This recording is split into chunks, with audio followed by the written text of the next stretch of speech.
Dear Mom, what is your life's purpose? The world wants to know. I know where you're from. You never had the luxury to ponder such a question.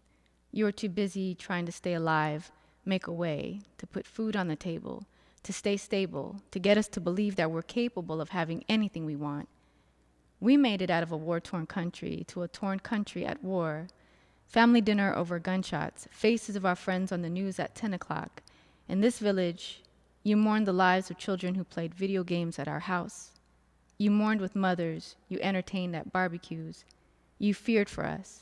With 3 black girls and 2 black boys, you felt the only job you had was to make sure we thrived. Mom, what have you accomplished this whole time? They still want to know. I loved watching you turn from mother to restaurant chef, holding up the family business. I loved watching you kindly answer silly questions from white people about your blackness and your Africanness and African food, watching you elegantly dissolve ignorance in the world. I watched you serve love on a plate, gently extinguishing hate. Then I watched you disappear into the background without any credit, and I never understood this. Why the world always gave Baba the spotlight. Mommy, what is your worth? They're pondering. A young mother of 5 plus a wild man for a husband makes 6. Mistaking her power to submit as weakness, you lifted him up, but his hand came down heavy. When my father's heavy hand came to an end when she called it quits. She didn't know what to do or where to go, but she knew that better than this was the unknown. I watched you become the talk of the town, losing value because they say you lost a man. Mother, what is your value? They keep wondering. I watched as you divorced in shame and were left with the stigma of 5. I watched as my father's restaurant thrived. I watched as the doctors told you you had months to live, your hands cupping my face. You said you would survive, and you did. But you were left maimed by the mastectomy and drained by the chemo, but still smiling like a soldier. You put up a righteous front. I saw you look in the mirror wondering, am I still a woman if I'm losing parts? I saw you try to embrace the fate of your hair in the trash bin, all the while brushing my hair, telling me I'm beautiful just the way I am. Mommy, I came home, shaved it all off because I wanted you to see a mirror. I wanted you to feel what you wanted me to feel. We are beautiful. Mommy, what do you bring to the table? They keep asking. I love watching how you turned from a tired mother to a warrior, turning that broom into a spear, aiming at your second-born who tested you beyond tears, teaching her your limits do exist, not to mistaking your kindness for weakness, your calmness as meekness, your feminine as less than, echoing the lesson, do not let them run all over you. As boisterous as Bubba was, you taught me that quiet is its own power.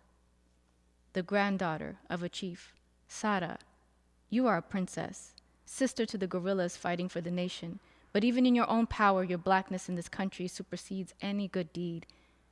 You are a quiet threat, a refugee, an immigrant, a second-class citizen in a first-world country.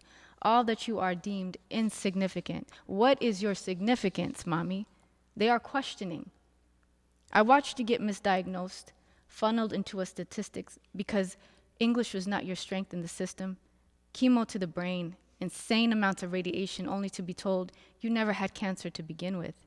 Black woman, what purpose does your anger serve? You are now wheelchair-bound. Words flow like trickles from what was once a waterfall. Thoughts come like grains of sand, each waiting for its turn down the hourglass. While in your wheelchair, I watched you hold the hand of the father of your children as he departed, still loyal to him. I watched you turn little girls into women, your boys into men. I've watched you carry the world on your shoulders. In your silence, Mama, are you pondering the past or the future? You need not answer anything, for your life speaks for itself.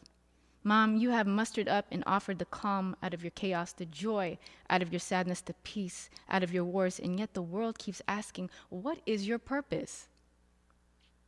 If I may, in my most humble opinion, Your purpose is beyond anyone's comprehension. Your purpose is unbound, it is endless, and will supersede any explanation. There is no definition that will suffice, no ambition that can compare. Your purpose is forever. It is yours and need not be questioned or challenged or directed or perfected or inspected for someone else's acceptance. Your purpose is untouchable, intangible, infallible, unimaginable, because your purpose will be felt for generations we will never know. Your purpose reminds me how precious this life is, how love starts with self, and that no one ever rescues the mother. In your purpose, your endless love has taught me to love endlessly. In your living purpose, you taught me that whatever our purpose is, live and love fully. Thank you, Mommy.